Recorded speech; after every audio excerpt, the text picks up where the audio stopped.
3 को यहाँ पर रिटर्न कर दिया since 7 is not equal to 5। अस्सलाम वालेकुम डियर स्टूडेंट, के क्लास 12 कंप्यूटर साइंस के कोर्स में हम आगे बढ़ते हैं और देखते हैं आज टर्नरी और कंडीशनल ऑपरेटर।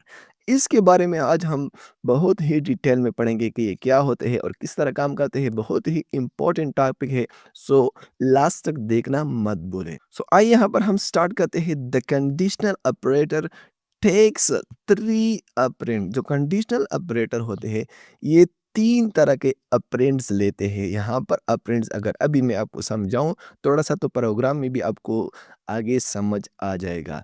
ये जो कंडीशन है यहाँ पर ये वाला कंडीशन, ये पहला ऑपरेंड है। यहाँ पर ये चेक करेगा रिजल्ट को, अगर ट्रू है तो ये दूसरा यहाँ पर ऑपरेंड है। अगर रिजल्ट फॉल्स है तो ये क्या है, यहाँ पर तीसरा ऑपरेंड है। ये वाला पहला ऑपरेंड, दूसरा और तीसरा। मतलब यहाँ पर जो कंडीशनल ऑपरेटर होते हैं 3 तरह के ऑपरेंड्स यहाँ पर लेते हैं। आपको यहाँ पर प्रैक्टिकल एग्जांपल जब मैं करूँगा तो आपको समझ आ जाएगा। And therefore also called ternary operator, और हम उसको क्या कह सकते हैं, टर्नरी ऑपरेटर भी कह सकते हैं। इट एवल्यूट्स, एवल्यूट्स मीन्स जांच पड़ताल करता है इन एक्सप्रेशन, उस एक्सप्रेशन का, एंड रिटर्न अ वैल्यू, और वो क्या करता है, वैल्यू को रिटर्न करता है। If that expression is true, इनमें से कोई भी एक्सप्रेशन अगर ट्रू हो तो यहाँ पर क्या करेगा, अगर कंडीशन में कोई भी एक्सप्रेशन, कोई भी वैल्यू यहाँ पर क्या होगी, ट्रू होगी,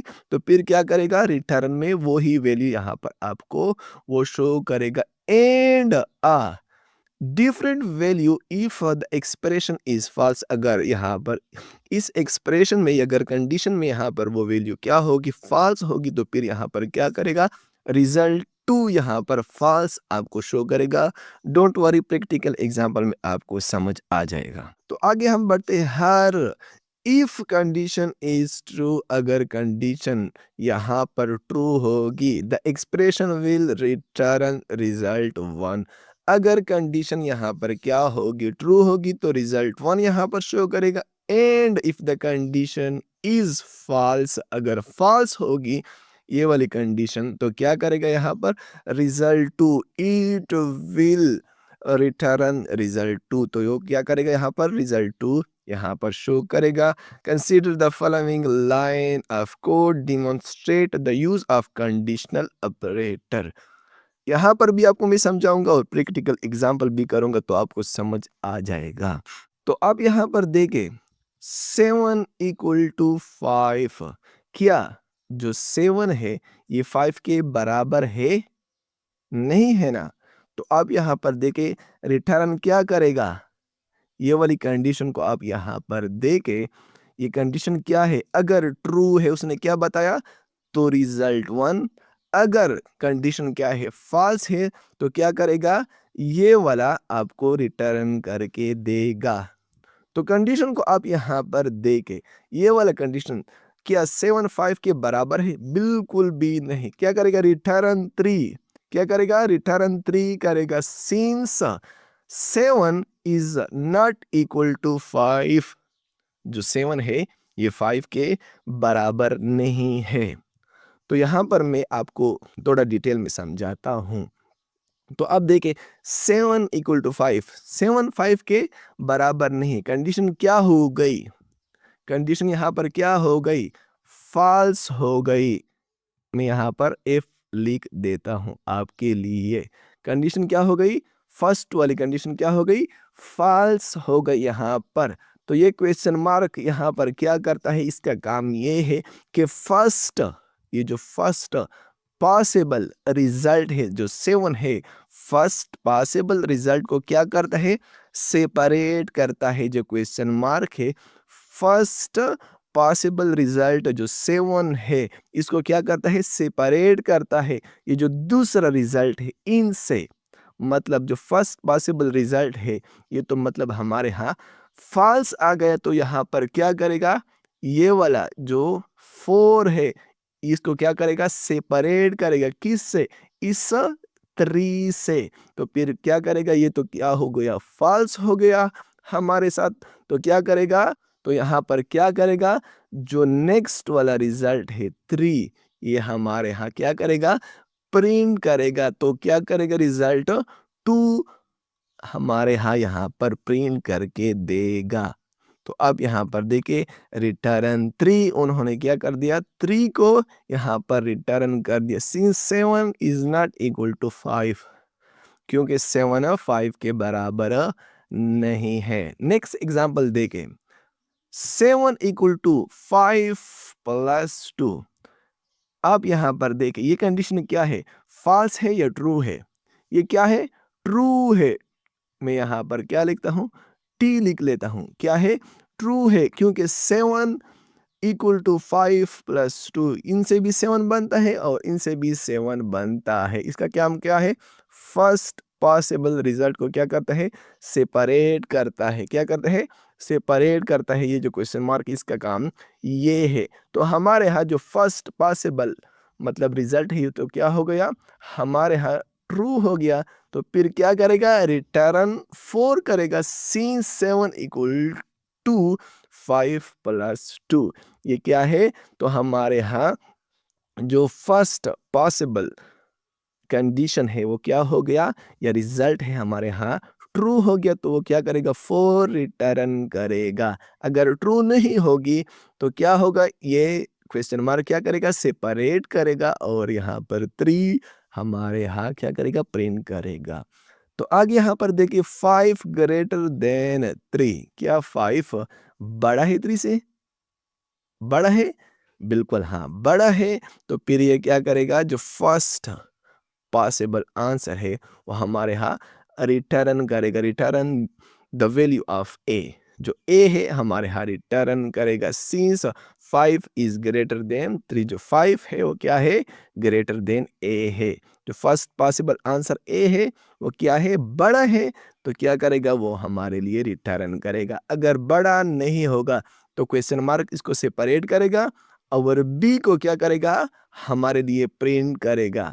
ये जो नेक्स्ट कॉलन है यहाँ पर लिखा है, इसका काम ये है कि ये क्या कर देता है, इसका जो नेक्स्ट वैल्यू होता है वो यहाँ पर प्रिंट करता है। तो आइए यहाँ पर हम चलते हैं, प्रैक्टिकल प्रोग्राम को देखते हैं। बेसिक जो प्रोग्राम स्ट्रक्चर है मैंने यहाँ पर लिख लिया है। अगर आपको basic C plus plus programming नहीं आती तो मैंने यहाँ पर आप लोगों के लिए सी प्लस प्लस के वीडियोज़ यहाँ पर बनाए हैं। यहाँ पर आप प्लेलिस्ट सेक्शन में जाए और आप यहाँ पर देख सकते हैं, 34 वीडियोज़ मैंने यहाँ पर अपलोड किए, तो सब कुछ आपको समझ आ जाएगा। तो यहाँ पर हम स्टार्ट करते हैं और यहाँ पर लिखते हैं इंट एक्स, इसके बाद y और z। मैंने यहाँ पर 3 वेरिएबल डिक्लेयर कर दिए हैं। और अब हम यहाँ पर क्या करते हैं, x equal to 22, y equal to 77। यहाँ पर जो बुक है उसके मुताबिक हम यहाँ पर काम कर रहे हैं। x को मैंने यहाँ पर जो वैल्यू दी है 22 और इसके बाद y को जो मैंने वैल्यू दी है 77।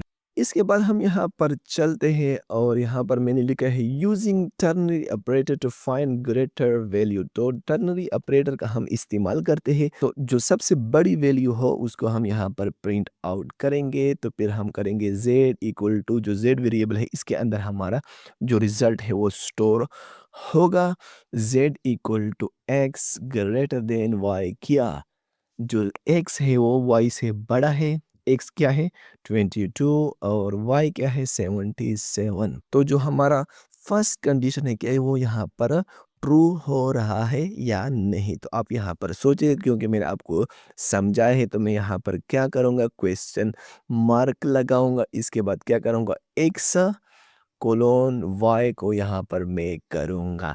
तो मैं आपको समझाने की दोबारा कोशिश करता हूँ। x ग्रेटर देन y, क्या x y से बड़ा है, बिल्कुल भी नहीं। जो हमारा फर्स्ट कंडीशन है वो यहाँ पर ट्रू नहीं हुआ है। तो यहाँ पर जो क्वेश्चन मार्क है वो क्या करेगा, जो फर्स्ट पॉसिबल कंडीशन है वो ट्रू नहीं है। तो फिर क्या करेगा, वो उसको y से सेपरेट करेगा, x को क्या करेगा, y से यहाँ पर सेपरेट करेगा। और इसके बाद क्या होगा, यहाँ पर जो फर्स्ट कंडीशन है वो तो हमारे यहाँ पर ट्रू नहीं है। तो फिर क्या करेगा, ये y को यहाँ पर प्रिंट करेगा और y के अंदर क्या है 77 है। तो यहाँ पर मैं इसको प्रिंट आउट कर देता हूँ C O U out C out the greatest value या greater value of the greater value is हम यहाँ पर करते हैं।